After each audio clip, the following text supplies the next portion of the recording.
اندر کی تبدیلی نہیں ہوتی۔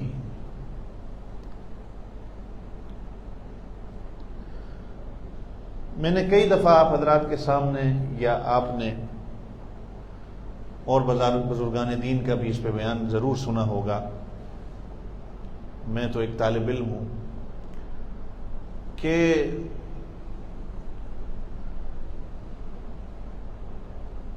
ایک ہوتا ہے میلاد اور ایک ہوتا ہے مقصد میلاد۔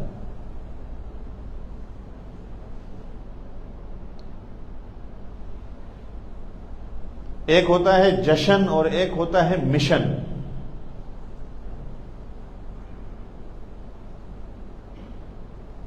اکثر و بیشتر ہم لوگ جشن کو یاد رکھتے ہیں، میلاد کو یاد رکھتے ہیں، لیکن مشن اور مقصد کو بھول جاتے ہیں۔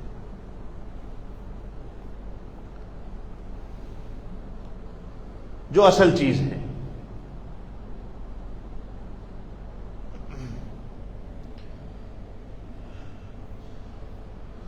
اور دعا کریں کہ اللہ تعالی ہم سب کو صحیح معنوں میں رسول اللہ صلی اللہ علیہ وسلم کی محبت نصیب فرمائے، آپ کے نقش قدم پر ہمیں چلنے والا بنائے، ایک ایک سنتوں پر عمل کرنے والا بنائے، کہ پھر ہمارا جینا ایسا ہو کہ بغیر سنت کے ہم کوئی کام نہ کریں، ہر چیز کے اندر اللہ کے رسول صلی اللہ علیہ وسلم کی سنت کو تلاش کیا جائے۔ تو خیر،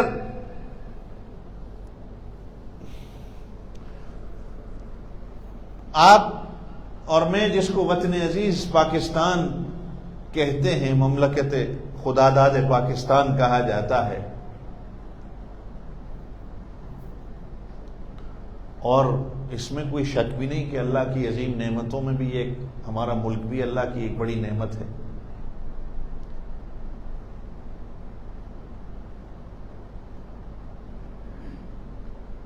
جس میں اللہ کی کئی نعمتیں میسر ہیں، لیکن اپنے اعمال کی وجہ سے ہم نے اس نعمت کی قدر نہیں کی، جس کی وجہ سے آج ہم ہر جگہ پریشان ہیں۔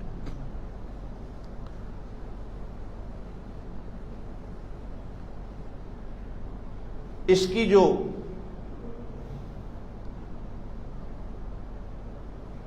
جشن آزادی کے نام پہ 14 اگست کا دن جو منایا جاتا ہے، اس میں آپ نے دیکھا ہوگا اکثر نوجوان منہ پہ جھنڈیاں لگا کے یا موٹر سائیکل کا سلنسر اتار کے ایک طوفان بدتمیزی برپا کیا جاتا ہے اور زندہ باد کے نعرے لگائے جاتے ہیں۔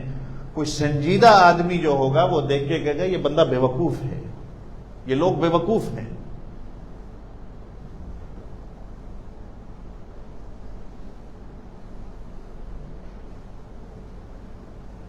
کیونکہ یہ جشن تو منا رہا ہے لیکن یہ مقصد کو بھول گیا ہے کہ کیا وجہ تھی، کیا مقصد تھا کہ جس کی وجہ سے لاکھوں لوگوں نے اپنی قربانی دی۔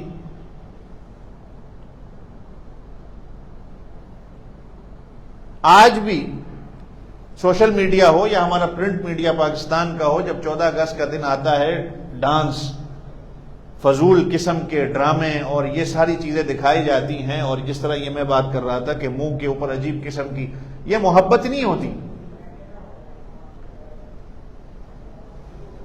تو اکثر و بیشتر لوگ یہی کہتے ہیں کہ بھائی یہ کم سے کم بیٹھ کر یہ بتا دیتے کہ ہم نے آزادی کیوں لی۔ رہنے کو تو پھر ہندوستان بھی تھا، وہاں پر تو رہ رہے تھے ہم لوگ۔ مقصد آزادی کو بیان نہیں کرتے کہ کیوں لاکھوں علماء نے اپنی قربانیاں دی، کیوں بزرگان دین نے اپنی قربانیاں دی،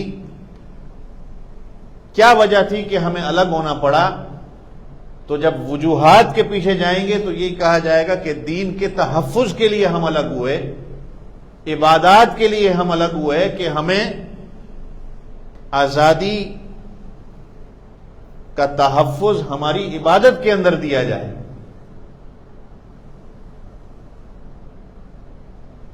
تو ہم یہی کہیں گے کہ ہم نے جشن کو سمجھا لیکن اس مقصد کو نہ ہم سمجھ پائے کہ ہم نے آزادی کیوں حاصل کی. بعین ہی اسی طرح یہ کچھ 100 سالوں سے جشن تو منایا جاتا ہے، لیکن اس جشن کے پیچھے جو اصل مقصد تھا رسول اللہ صلی اللہ علیہ وسلم کی دنیا میں تشریف آوری کا، اس مقصد کو ہم بھول بیٹھے.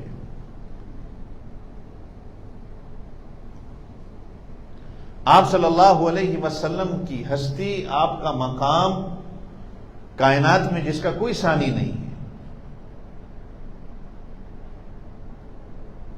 کیا ایسے ہی جس طرح ہم ایک عام لیڈر کو سمجھتے ہیں، کوئی پولیٹیکل ہو یا کوئی ادیب ہو، کوئی شاعر ہو، کوئی انقلاب برپا کرنے والا بندہ ہو جس کو چند گھنٹوں کے لیے یاد کیا جاتا ہے یا چند دنوں کے لیے یاد کیا جاتا ہے، اس کے بعد ہم بھول جاتے ہیں؟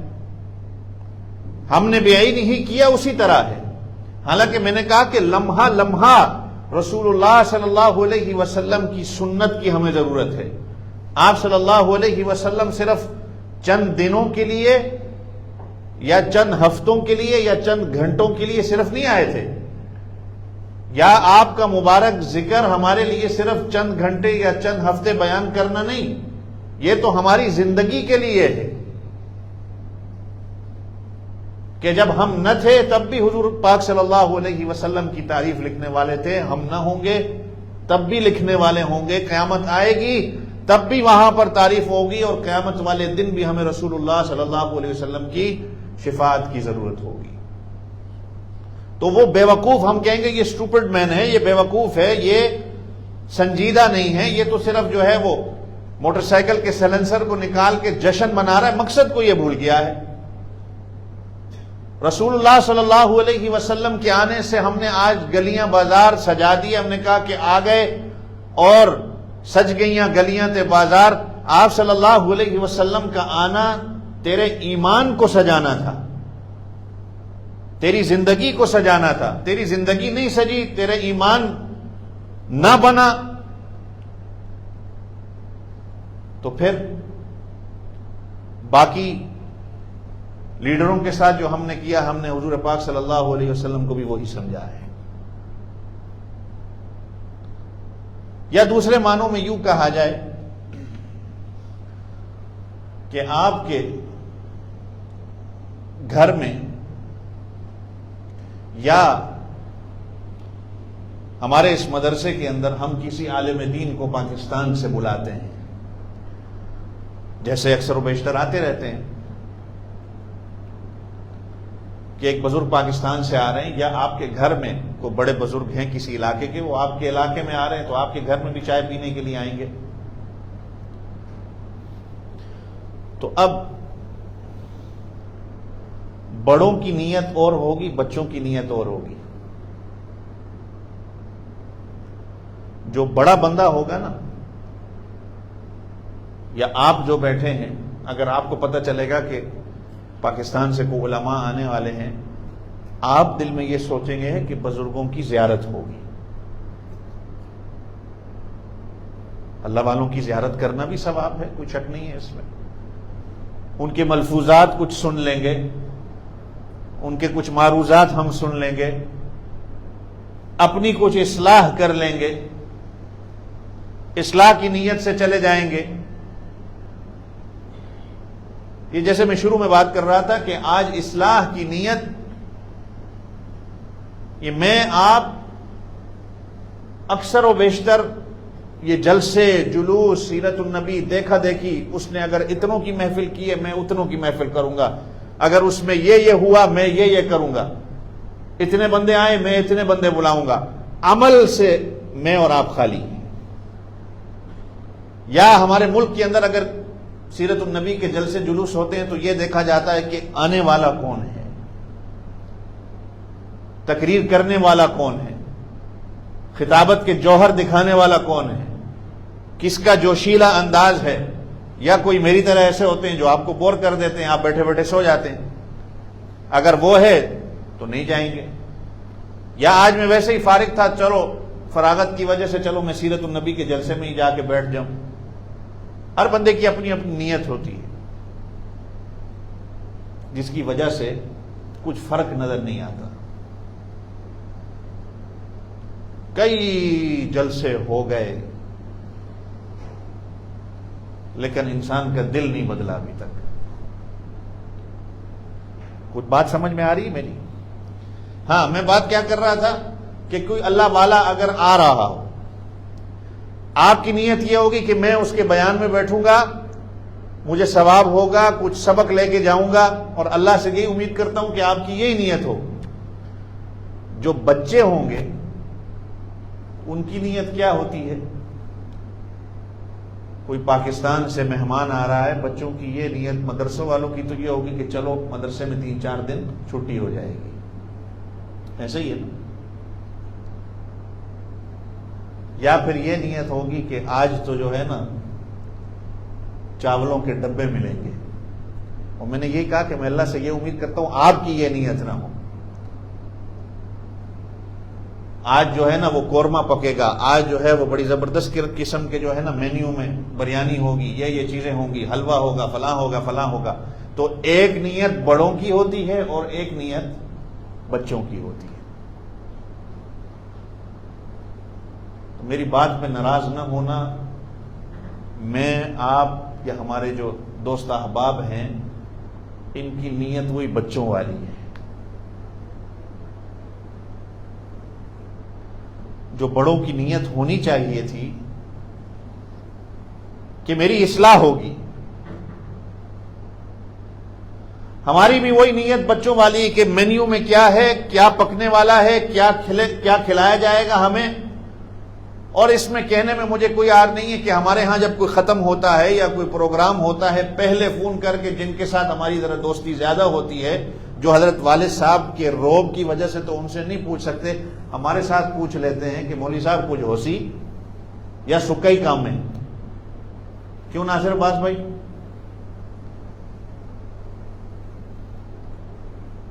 ایسا ہی ہے نا. وہ پہلے یہ پوچھتے ہیں کہ کچھ کھانا پینا ہوگا یا صرف جو ہے وہ ٹرخانے والی بات ہے.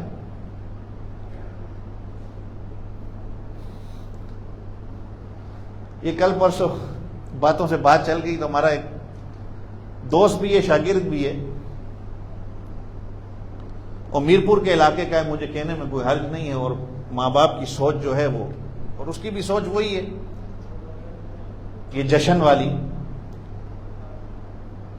تو میں نے کہا یار وہ جلوس ہو رہا ہے کہ تو وہاں چلا جا. واللہ میں ممبر پہ بیٹھا ہوں. اس نے کہا استاد جی صرف لنگر واسطے ہی جانے ہیں، باقی سانو کی ہے. وہ لنگر ہے نہیں آج، اس کی وجہ سے میں نہیں گیا.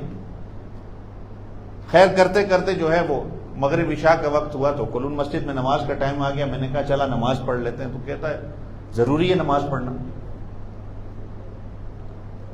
نماز پڑھنا ضروری ہے. یہ حقیقت میں بیان کر رہا ہوں. وہ کہتا ہے استاد جی نماز کے لیے جانا پڑے گا، وضو کرنا پڑے گا، استنجا کرنا پڑے گا، میں گھر میں ہی جا کے پڑھ لوں گا. خیر میں زبردستی لے گیا. اب زبردستی اس نے جو نماز پڑھی نا وہ 5 منٹ کے اندر اس نے نماز پڑھی.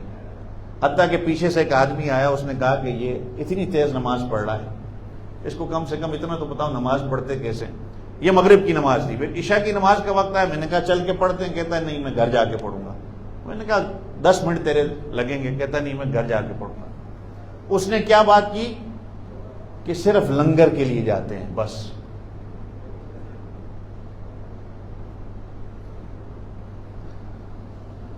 تو بڑوں کی نیت کیا ہے؟ ہماری وہ بچوں والی نیت ہے. اس پہ شیخ سعدی رحمۃ اللہ علیہ کا شعر ہے کہ 40 سال عمر عزیزت گزشت، مزاج از حال طفلی نگشت. کہ 40 سال تیری عمر ہو گئی، اب بھی تیری حرکتیں جو ہے وہ بچوں والی ہیں. 40 سال کی عمر کو کراس کر گیا لیکن تیرے اندر سے بچپنا ابھی تک نہیں گیا. یہ وہی حال ہمارا ہے. تو بڑوں کی سوچ کیا ہوتی ہے کہ ہم اس سے کچھ فائدہ لے لیں گے. جو بزرگ آ رہا ہے اور بچوں کی یہ ہوتی ہے کہ یا تو چھٹی ہو جائے گی یا زبردست قسم کا کھانا پکڑائے، ہم کھانا بھی کھائیں گے، ان کو کیا لگے کہ کسی نے کیا بیان کرنا ہے یا کسی نے کیا کہنا ہے. تو ہماری سوچ بھی وہی ہے. تو میں وہی بات کر رہا تھا کہ ہم مقصد کو نہیں سمجھے. مقصد سمجھ میں آ جائے، اللہ رب العزت کی قسم ہے تمہاری زندگی کے اندر دین آ جائے گا. اللہ کی قسم ہے، اگر مقصد کو تم سمجھ گئے. تو یہ دوست لوگ ہمیں یہی کہتے ہیں کہ آپ ہمارے ہاں اکثر و بیشتر پاکستان میں اگر کہیں کوئی سیرت النبی کے جلسے پہ کچھ بیانات ہوتے ہیں، وہ عنوان اکثر و بیشتر ہمارے علماء کو ہوتا ہے کہ مقصد میلاد. تو یہ ہمارے دوست یہ کہتے ہیں کہ آپ نے مقصد کو جو ہے وہ اس لیے سامنے رکھا ہے، یہ کہتے ہیں تاکہ آپ جشن کے مقام کو کم کرنا چاہتے ہیں. تو مثال پھر یہی ہے کہ جشن تو آپ سمجھ گئے، مشن کو آپ سمجھے نہیں. جس طرح وہ ملک عزیز پاکستان کی جشن آزادی تو مناتے ہیں، لیکن اس مقصد کو نہیں سمجھے کہ مقصد کیا تھا آزادی لینے کا. اکثر و بیشتر ہمارے یہاں ہوتا ہے کہ مقصد میلاد مصطفیٰ. مقصد اس کا ریزن کیا ہے؟ میلاد کہتے ہیں کہ پیدائش. مجھے آج تک سمجھ نہیں آئی یہ میلاد گھر میں جو کہتے ہیں میلاد پڑھوا رہے ہیں، اس کی کیا مطلب ہے اس کا؟ بعض لوگ نام بھی اپنا میلاد رکھتے ہیں. میلاد پڑھوانا یہ نہیں سمجھ آئی کہ پیدائش پڑھوا رہے ہیں. مانا تو میلاد کا یہی ہے. کبھی کسی سے پوچھو بھائی میلاد کا مطلب کیا ہے؟ اس کو تو برتھ کہا جاتا ہے. اور پھر مصطفیٰ یعنی چنا ہوا، جس کو اللہ رب العزت نے چنا ہے.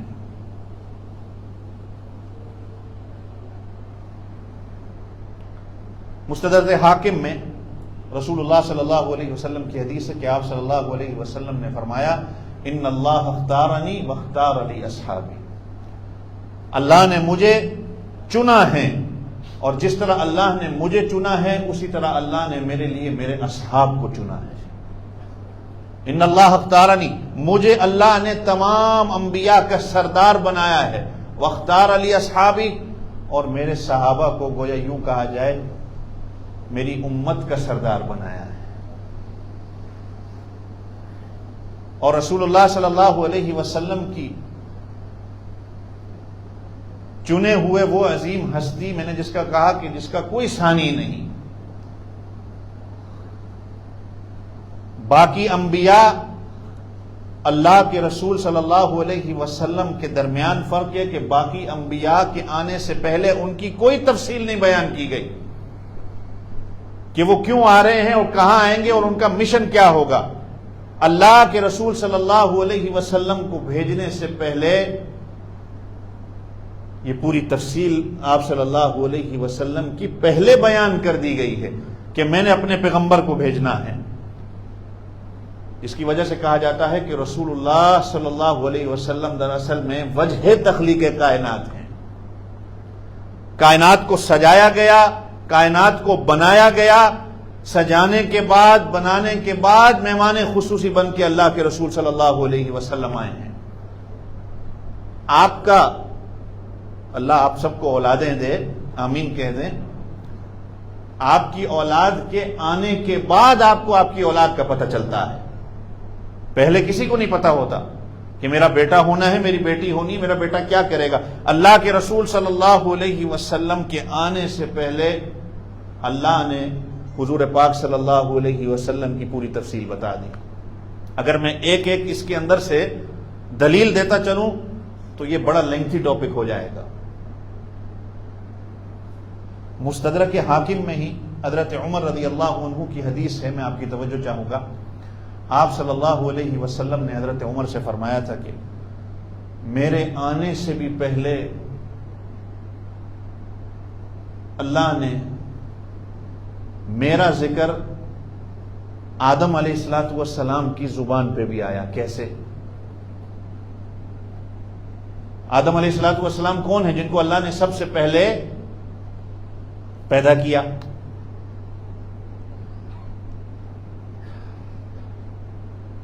جنت سے زمین پہ بھیجا۔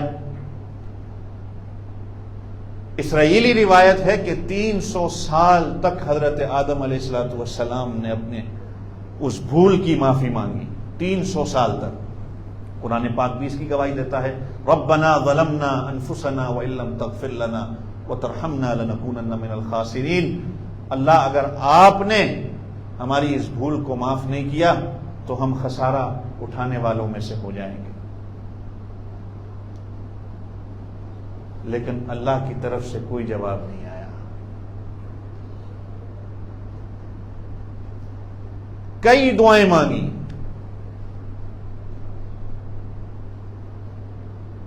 پہلے سپارے کے اندر اس کا ذکر آتا ہے۔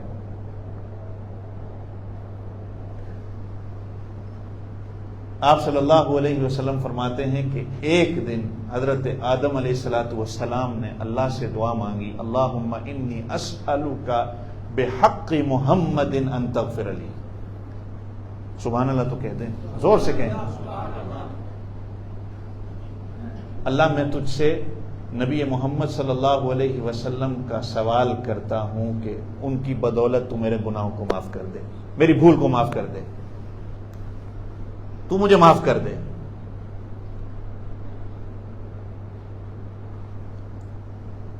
یہ کون دعا مانگ رہے ہیں؟ آدم علیہ الصلوۃ والسلام۔ اب حضرت عمر نے یا اللہ کے رسول صلی اللہ علیہ وسلم سے پوچھا کہ تو پھر توبہ قبول کیسے ہوئی؟ تو آپ صلی اللہ علیہ وسلم نے فرمایا کہ توبہ جب قبول ہوئی جب آدم علیہ الصلوۃ والسلام کی زبان پہ بھی ذکر مصطفیٰ آیا صلی اللہ علیہ وسلم۔ اب اللہ نے پوچھا، آدم تو محمد کو کیسے جانتا ہے حالانکہ تو وہ ابھی پیدا بھی نہیں ہوئے؟ اللہ تو عالم الغیب والشہادہ ہیں، اللہ ہر چیز کا علم جانتے ہیں۔ وَيَعْلَمُ مَا فِي الْبَرِّ وَالْبَحْرِ، زمین کے اوپر جو ہے، سمندر کے اندر جو ہے، وَمَا تَسْقُطُ مِنْ وَرَقَةٍ إِلَّا يَعْلَمُهَا، دنیا کے ہر درخت کے پتے سے لے کر زمین کے اندر تک، سمندر کی تہ تک، ہر چیز کا اللہ کو علم ہے۔ کوئی پتا گرتا ہے تو اللہ کو اس کا علم ہوتا ہے۔ تو اللہ آدم علیہ الصلوۃ والسلام سے پوچھ رہے ہیں کہ محمد کو میں نے ابھی تو پیدا نہیں کیا، تم کیسے جانتے ہو؟ صلی اللہ علیہ وسلم۔ تو آدم علیہ الصلوۃ والسلام نے کہا کہ اللہ جب مجھے پیدا کیا، جب میرے اندر روح کو ڈالا گیا، جب میں نے اپنا سر اوپر اٹھایا تو عرش پہ میں نے دیکھا کہ یہ لکھا ہوا تھا کہ لا الہ الا اللہ محمد رسول اللہ۔ سب کہتے ہیں صلی اللہ علیہ وسلم۔ اب اسی حدیث سے جو ہے وہ ہمیں وسیلے کا بھی پتہ چلتا ہے، اسی حدیث سے ہمیں یہ بھی پتہ چلتا ہے کہ آدم علیہ الصلوۃ والسلام کو اللہ نے سب سے پہلے پیدا کیا، اس توبہ کا بھی پتہ چلتا ہے، اور یہ بھی پتہ چلتا ہے کہ نبی ڈائریکٹ اللہ کا شاگرد ہوتا ہے۔ کہ روح مجھ میں ڈالی گئی تو میں نے اپنا سر اٹھایا تو میں نے دیکھا کہ عرش پہ لکھا ہوا تھا لا الہ الا اللہ محمد رسول اللہ۔ تو مجھے یہ معلوم ہو گیا کہ یہ اللہ کے کوئی محبوب ہیں جنہوں نے آنا ہے۔ تو اللہ نے حضرت آدم علیہ الصلوۃ والسلام سے کہا کہ بے شک اس کائنات کو سجایا گیا ہی صرف حضرت محمد رسول اللہ صلی اللہ علیہ وسلم کی بدولت، اگر انہوں نے نہ آنا ہوتا تو آدم تم بھی سن لو، میں تمہیں بھی پیدا نہ کرتا، تمہیں بھی پیدا نہ کرتا۔ تو اللہ نے آدم علیہ الصلوۃ والسلام کی توبہ کو قبول کیا۔ یہ مستدرک حاکم میں حدیث ہے۔ اسی طرح حضرت نوح علیہ الصلوۃ والسلام 950 سال جو اپنی قوم کو دعوت دیتے ہیں، سورۃ نوح کبھی بیٹھ کے تفسیر پڑھیں اس کی گھر میں، انی دعوت قومی لیلا ونہارا، اللہ میں نے اپنی اس قوم کو رات دن دعوت دی ہے لیکن میری یہ قوم ماننے والی نہیں ہے۔ 950 سال ان میں ایک بڑھیا حضرت نوح علیہ السلام کے پاس آتی ہے اور کہتی ہے کہ میں نے شاید پہلے بھی یا آپ نے سنا ہوگا تبلیغی جماعت والوں سے بھی یا کئی اور بزرگوں سے کہ حضرت نوح علیہ السلام سے کہتی ہے کہ میری اولاد کے لیے دعا کریں کہ وہ اپنے بچپن کے اندر ہی فوت ہو جاتی ہے. تو حضرت نوح علیہ السلام نے پوچھا کہ کتنی عمر ہوتی ہے تیری اولاد کی؟ کہا کہ 250 سال 300 سال اس عمر میں وہ فوت ہو جاتے. 950 سال جو عمریں تھیں تو 250 300 سال کیا تھا؟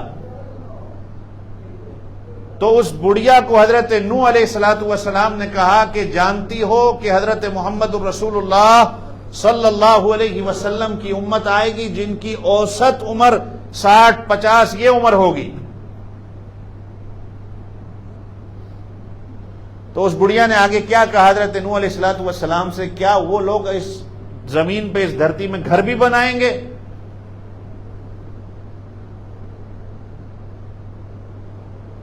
وہ ایسے گھر بنائیں گے کہ جس کا کبھی کسی نے سوچا بھی نہیں ہوگا. کیا گھر بنائیں گے وہ؟ اور سب سے زیادہ بنانے والے ہی وہ ہوں گے. خیر یہ ایک الگ بات ہے.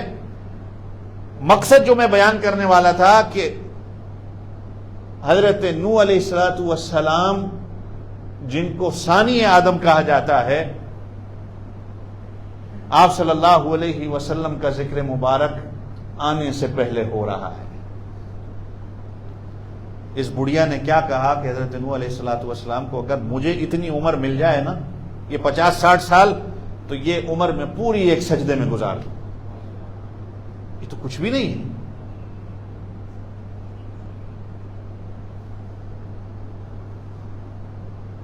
آپ صلی اللہ علیہ وسلم کی تفصیل پہلے بیان کی جا رہی ہے آنے سے پہلے. اسی طرح حضرت ابراہیم علیہ السلام وَإِذِ ابْتَلَىٰ إِبْرَاهِيمَ رَبُّهُ بِكَلِمَاتٍ فَأَتَمَّهُنَّ، اللہ کہتے ہیں ہم نے ابراہیم کا امتحان لیا. کئی امتحانات سے حضرت ابراہیم علیہ السلام گزرے. گھر کو چھوڑا، پھر ایک وقت آیا کہ بیوی اور اپنے بچے کو بواد غیر ذی زرع، ایسی بستی میں چھوڑ کے گئے کہ جہاں نہ کچھ اگتا ہے نہ کھانے پینے کا سامان ہے، صرف اور صرف اللہ کے حکم کی وجہ سے. اور اللہ نے یہ بھی ساتھ کہہ دیا کہ ان سے بات بھی نہیں کرنی. فلسطین سے چلتے ہیں مکہ مکرمہ میں. آج آپ گوگل میپ کھول کے دیکھ لیں اور آپ اس کا اندازہ لگا لیں کہ یہ کتنا سفر ہے فلسطین سے مکے کا. اچھا یہاں پھر کچھ وقت گزرتا ہے، پھر اس کے بعد فلما بلغ معه السعی، جب بچہ اتنی عمر تک پہنچ جاتا ہے کہ باپ کی انگلی کو اب نہ پکڑ سکے، اب حکم آتا ہے کہ اس کو ذبح کر دو. یہ تو بعد کی بات ہے نا. وَفَدَيْنَاهُ بِذِبْحٍ عَظِيمٍ، اللہ نے اسماعیل علیہ السلام کو ہٹا کے وہاں پر دمبا بھیج دیا. امتحان در امتحان. اور اللہ نے پھر ابراہیم علیہ السلام سے پوچھا کہ اب تمہاری اس امتحان کا تمہیں انعام کیا دیا جائے؟ تو حضرت ابراہیم علیہ السلام نے یہی کہا، ربنا وابعث فیہم رسولا، اللہ میں اپنی اولاد میں سے تجھ سے ایسا ہیرا مانگتا ہوں جس کا کوئی ثانی نہ. ایک طرف حضرت اسحاق ہیں کہ جن کے لڑی کے اندر پیغمبر ہیں، اور دوسری طرف حضرت اسماعیل علیہ السلام جن میں صرف ایک حضرت محمد رسول اللہ صلی اللہ علیہ وسلم ہے. خیر وقت نہیں ہے، میں اور بھی اس پہ دلائل کچھ پیش کرتا کہ نبی صلی اللہ علیہ وسلم کا مقام و مرتبہ جن کے آنے سے پہلے ساری تفصیل بیان کی جا رہی ہے، کہ جن کی وجہ سے اس کائنات کو سجایا گیا ہے، جو دراصل وجہ تخلیق کائنات ہیں، جو چنے ہوئے ہیں، اللہ نے جن کو چنا ہے، کہ مصطفیٰ جس کو کہا جاتا ہے جو چنا ہوا ہے. تو میں یہی بات کر رہا تھا کہ ہم نے جشن کو تو سامنے رکھ لیا لیکن ہم مقصد کو بھول گئے کہ اصل میں مقصد کیا تھا آنے کا. جشن ابو لہب نے بھی منایا، حالانکہ وہ قریشی تھا، لیکن اس کے جشن منانے کی وجہ سے اس کا جشن منانا اس کو کام نہ آیا. اللہ نے قرآن پاک میں سورت اتار دی تبت یدا ابی لہب وتب ما اغنى عنہ مالہ وما کسب سیصلی نارا ذات لہب. ان قریب اس کو بھڑکتی ہوئی آگ کے اندر پھینکا جائے گا. چچا ہے، قریشی ہے، جشن کو اس نے سامنے رکھا لیکن وہ مقصد کو بھول گیا کہ اللہ کے رسول کے آنے کا مقصد کیا تھا. اور جیسے میں نے شروع میں کہا کہ ہم بھی وہی بچوں کی سوچ رکھتے ہیں کہ بچہ خوش ہوتا ہے کہ مہمان آ رہا ہے تو گھر کے اندر کھانا پکے گا، مسجد سے چھٹی ہو جائے گی. ہم نے وہی سوچ رکھ کے ہم جشن کے پیچھے تو گئے، لیکن جو بڑے آدمی کی سوچ ہوتی ہے کہ میرے گھر میں مہمان آئے گا، مجھے کچھ نصیحت کرے گا، بڑا اللہ کا کوئی ولی آئے گا، مجھے کچھ نصیحت کرے گا، میں اس نصیحت سے کچھ سبق حاصل کر لوں گا. ہم نے اس بڑے کی نیت کو چھوڑ کے ہم اس بچے کی نیت پہ چلے گئے.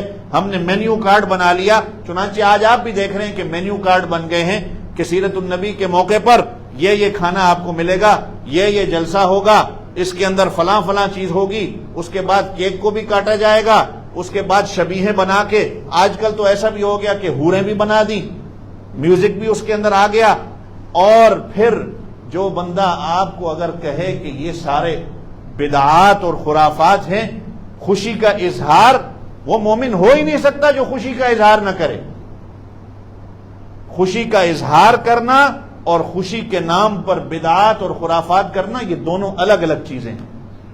حضرت تھانوی رحمۃ اللہ علیہ نے لکھا ہے کہ اللہ کے رسول صلی اللہ علیہ وسلم کی پیدائش بھی اسی مہینے میں ہوئی، وفات بھی اسی مہینے میں ہوئی، کہ اللہ تمہیں یہ دکھانا چاہ رہے تھے کہ خوشی کے اندر وفات کو نہ بھول جاؤ اور وفات کے غم میں اتنے مبتلا نہ ہو جاؤ کہ اللہ کے رسول کے آنے کے مقصد کو بھول جاؤ. اللہ نے گویا کہ یہ تاریخ یہی اس لیے رکھی کہ ہم درمیانہ روی کو اختیار کر کے اللہ کے رسول صلی اللہ علیہ وسلم کی سیرت کو اپنائیں. جیسے میں نے شروع میں کہا، میں آپ آج سیرت کو ہم بھول گئے ہیں، جو مقصد تھا ہم اس کو بھول چکے ہیں. میں بھی، آپ بھی. جگہ جگہ سیرت النبی کے جلسے اور نعت مصطفیٰ اور یہ چیزیں ہو رہی، لیکن اندر کیوں نہیں ابھی تک ہمارا تبدیل ہو رہا؟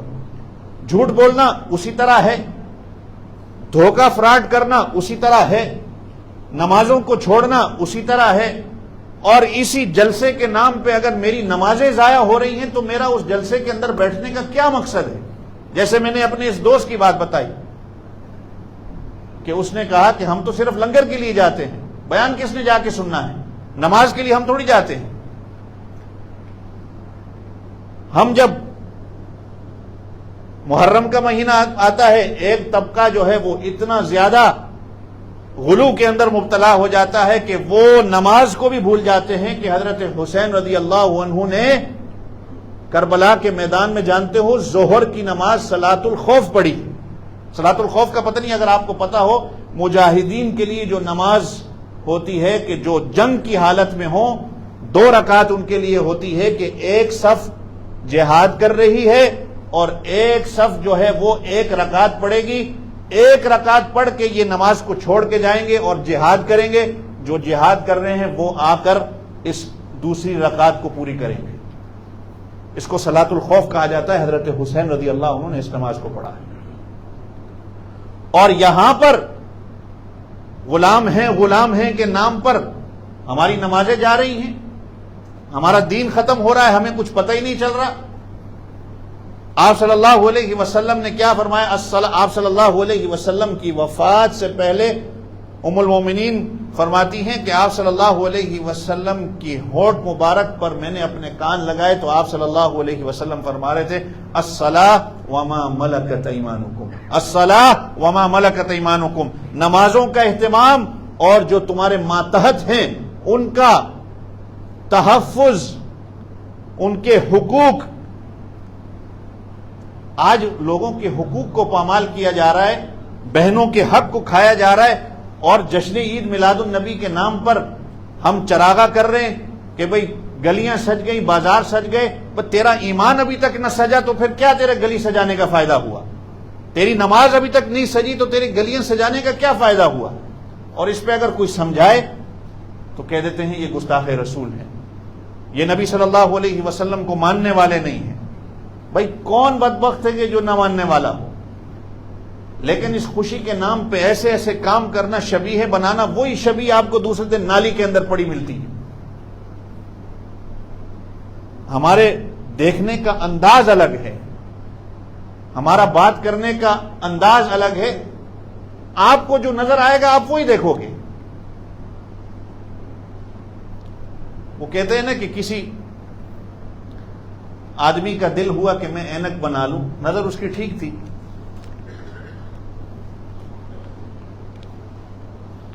تو وہ